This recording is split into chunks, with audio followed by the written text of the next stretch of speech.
espiritual, equivocadamente llamado hombre, pasando por las etapas vegetal y animal. Sin embargo, hay en esta ley de la transmigración de las almas, algo que no hemos dicho. Hemos citado la ley del eterno retorno, hemos mencionado esta otra ley conocida como recurrencia. Mas debemos aclarar que estas dos citadas leyes se desarrollan y desenvuelven sobre la línea espiral de la vida. Esto significa que cada ciclo de manifestación se procesa en espiras o curvas, cada vez más altas, dentro de la gran línea espiral del universo. Como quiera que esto también suele ser un poco abstracto, me veo en la necesidad de aclarar mejor, a fin de que todos ustedes puedan comprender profundamente la enseñanza. Al escaparse la esencia después de la muerte segunda, al resurgir, al salir nuevamente a la luz del sol, obviamente transformada en gnomo, habrá de reiniciar un nuevo proceso evolutivo, pero dentro de una octava superior. Esto significa que tal criatura elemental mineral, se hallará indudablemente dentro del reino mineral, con un estado de conciencia superior, al que tenía cuando iniciaba evolución similar, en el anterior ciclo de manifestación. Al proseguir con estas explicaciones, no deben olvidar que cualquier ciclo de manifestación, incluye evoluciones en los reinos mineral, vegetal, animal y humano, en este último se nos asignan siempre 108 existencias. Si examinamos un caracol, veremos curva sobre curva, algo semejante a una escalera de tipo espiraloide. Es evidente que cada uno de estos ciclos de manifestación, se desarrolla en curvas cada vez más altas. Ahora os explicaréis por qué motivo existe tanta variedad de elementales minerales, vegetales, animales, y diversos grados de inteligencia entre los humanoides. Incuestionablemente, es muy grande la diferencia entre los elementales minerales, que por vez primera comienzan como tales, y aquellos que ya han repetido el mismo proceso muchas veces. Lo mismo podemos decir sobre los elementales vegetales, y animales, o sobre los humanoides. Como quiera que los ciclos de manifestación son siempre 3000, el último de estos realmente se encuentra en una octava muy alta. Aquellas esencias que dentro de las 3000 vueltas de la rueda, no lograron la maestría, se absorben en su chispa virginal, para sumergirse definitivamente entre el seno del espíritu universal de vida. Es notorio, palmario y evidente, que durante los ciclos de manifestación cósmica, hemos de pasar por todas las experiencias prácticas de la vida. Indubitablemente, cualquier esencia que haya pasado por los 3000 ciclos de manifestación, ha experimentado también 3000 veces los horrores del abismo, y por ende, ha mejorado y adquirido autoconciencia. Así pues, tales esencias tienen de hecho, pleno derecho a la felicidad divina. Desafortunadamente, no gozarán de la maestría, no la adquirieron, y por ello no la tienen. Ya en pláticas anteriores, dijimos que no a todas las mónadas divinas o chispas virginales, les interesa la maestría. Ostensiblemente, no son las chispas virginales o mónadas divinas, las que sufren, sino la esencia, la emanación de las citadas chispas, lo que de alma tenemos cada uno de nosotros. Los dolores pasados por toda esencia, ciertamente vienen a ser bien recompensados, porque a cambio de tantos sufrimientos, se adquiere autoconciencia y felicidad sin límites. Maestría es diferente. Nadie podría lograr el adeptado, sin los tres factores de la revolución de la conciencia, expresados claramente por nuestro Señor el Cristo. El que quiera venir en pos de mí, niéguese a sí mismo, tome su cruz, y sígame. Negarse a sí mismo significa disolución del yo. Tomar la cruz, echarla sobre nuestros hombros, significa trabajar con la sexo yoga, con el maituna, con la magia sexual. Seguir al Cristo equivale a sacrificarse por la humanidad, a dar la vida para que otros vivan. Las chispas virginales, que no alcanzaron la maestría durante los 3000 ciclos de manifestaciones, ven a los maestros, a los dioses, en forma similar, al modo que las hormigas ven a los humanoides. Dicen las tradiciones aztecas que en el amanecer de la vida se reunieron los dioses allá en Teotihuacán, con el propósito de crear al sol. Aseveran que encendieron un gran fuego y que luego invitaron al dios Caracol para que se lanzara en aquella hoguera, mas este, después de 3 intentos, tuvo gran pavor.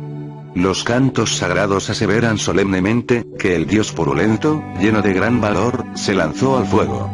Al ver esto el dios Caracol imitó su ejemplo, y entonces toda la asamblea de dioses, silenciosos, aguardaron a ver qué sucedía. Cuentan las leyendas que dentro del fuego vivo, brotó otra vez formado el purulento, convertido en el sol que hoy en día nos ilumina. Minutos después, en aquella hoguera resurgió el dios Caracol, convertido en la luna que en la noche nos ilumina. Esto significa, queridos amigos, que si queremos transformarnos en dioses, en maestros, debemos imitar al purulento, incinerar el ego, el yo, mediante el fuego sexual. Solo mediante el fuego muere el purulento, el mí mismo, el sí mismo. Solo mediante el fuego, podemos convertirnos en dioses solares terriblemente divinos. Desafortunadamente, no a todas las chispas virginales les interesa la maestría. La mayor parte, los millones de criaturas que viven sobre la faz de la Tierra, prefieren el sendero del caracol, el camino lunar. Pregunta. Venerable maestro, al principio de esta importante disertación, nos dice que al descender la esencia a los mundos infiernos, se van recapitulando estados animaloides, vegetaloides y mineraloides. ¿Tendría la amabilidad de explicarnos la palabra recapitular? Respuesta. Con el mayor placer daré respuesta a la pregunta del caballero. Quiero que ustedes, amigos míos, comprendan bien lo que es la recapitulación animaloide, vegetaloide y mineraloide abismal.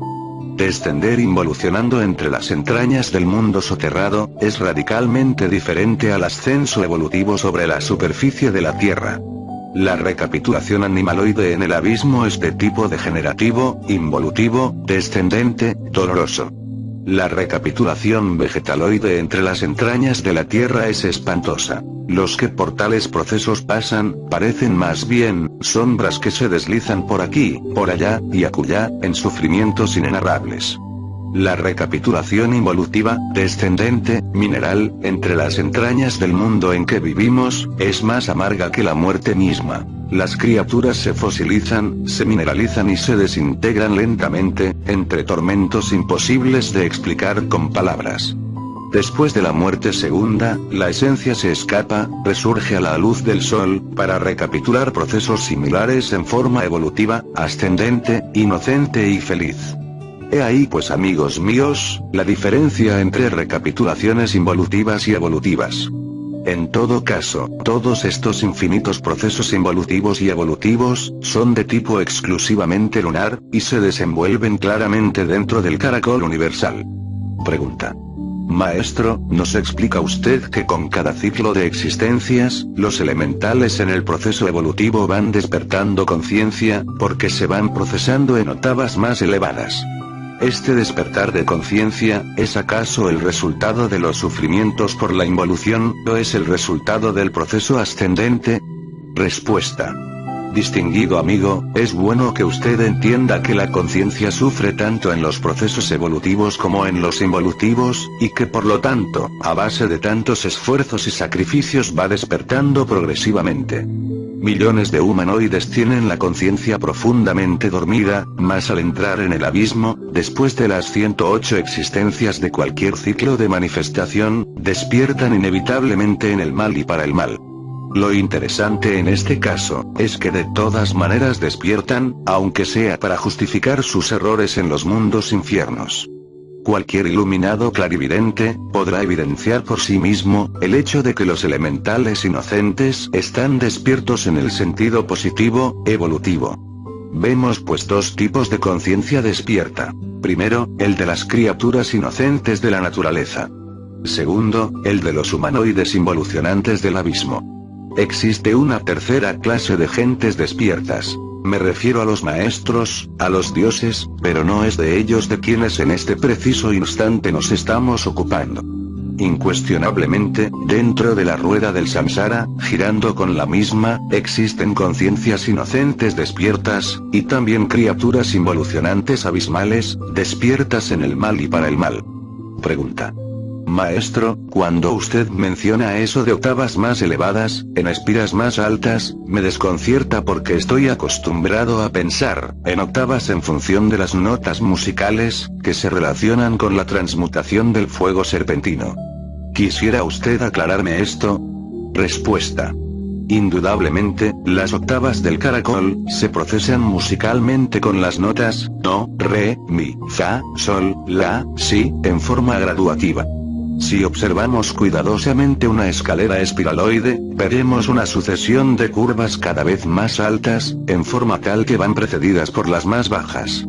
Esta formación, esta distribución de las curvas en la forma de cualquier espiral, es suficiente como para comprender que entre octava y octava, existen también pausas musicales.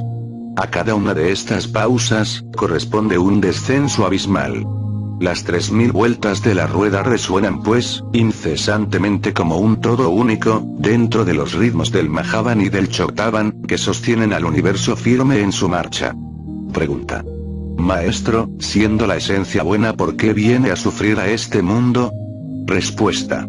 Amigos míos, la esencia en sí misma está más allá del bien y del mal. Es absolutamente inocente, pura y sana. Sufre la esencia, cuando queda enfrascada entre el ego, más disuelto este, la esencia deja de sufrir. Ciertamente, las esencias del planeta Tierra quedaron enfrascadas entre el mí mismo, debido a una equivocación de los dioses. Ya dijimos en pasadas pláticas, que ciertos individuos sagrados, con el propósito de darle estabilidad a la corteza geológica de nuestro mundo, le dieron a la humanidad el abominable órgano cundartiguador. Cuando tal órgano desapareció, quedaron las consecuencias dentro de cada persona, y estas últimas cristalizaron convirtiéndose en el ego, una especie de segunda naturaleza, dentro de la cual quedó enfrascada lamentablemente la esencia. Si esa segunda naturaleza no existiera, la esencia estaría libre y feliz. Desgraciadamente existe como resultado del abominable órgano cundartiguador. Pregunta. Maestro, se dice que somos hijos de Dios, y que Dios es perfecto. Entonces, ¿por qué envía a sus hijos a sufrir? Respuesta. Contesto con el mayor placer esta pregunta que sale del auditorio. Señores y señoras, ha llegado la hora de saber que todos nosotros somos hijos del diablo. Por favor, les ruego que no se asusten. Ya sabemos que el señor Satanás, o Lucifer Prometeo, es exclusivamente la sombra de nuestra propia divinidad interior, proyectada dentro de nosotros mismos para nuestro bien. Es evidente que Lucifer, es el gran entrenador que llevamos dentro. Por ello, el impulso sexual en el fondo, resulta luciférico.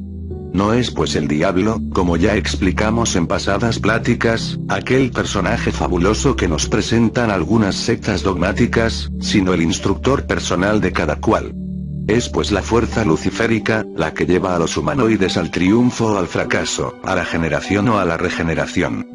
Desde este punto de vista podemos asegurar que nosotros somos hijos del diablo, y esto está dicho por nuestro Señor el Cristo. Hijos del diablo sois, dijo el gran maestro, porque si fueseis hijos de Dios, las obras de Dios haríais. Es necesario hacernos hijos de Dios, y esto solamente es posible con los tres factores de la revolución de la conciencia, tal como los hemos citado en esta plática. Hijo de Dios es todo aquel que llega a la resurrección. Reflexionad pues en estas palabras y no presumáis de santos ni de virtuosos, porque todos vosotros hijos del diablo sois. Amigos, Dios no nos manda a sufrir nunca. Los sufrimientos nos los hemos creado nosotros mismos con nuestros propios errores, y a través de sucesivos nacimientos. Pregunta. Maestro, si somos hijos del diablo, ¿quién tiene más poder sobre nosotros, el diablo, o Dios? Respuesta. Con el mayor gusto voy a dar respuesta a esta pregunta. Hemos dicho que el dragón, es la sombra del Dios íntimo de cada uno de nosotros. Resulta evidente que cada uno de nosotros es hijo de esa sombra, de ese dragón, y por ende dentro del estado actual en que nos encontramos, el dragón nos controla absolutamente. Así pues, desde el punto de vista relativo y circunstancial en que nos hallamos, el diablo tiene más poder sobre nosotros, que el mismo Dios. Esto no significa que el diablo sea más poderoso que Dios. Cuando la chispa inmortal resucita en nosotros, cuando nos convirtamos en hijos de Dios, entonces todo será diferente. Por esos días habremos vencido al dragón. Pregunta. Maestro, ¿qué me dice usted de los ángeles, bodhisattvas y maestros caídos? ¿Qué tienen que ver ellos con la espiral de la vida? Respuesta. Distinguidos amigos, existe un momento supremo para todos los millones de esencias que pueblan la faz de la Tierra. Quiero referirme en forma enfática, al instante en que por primera vez,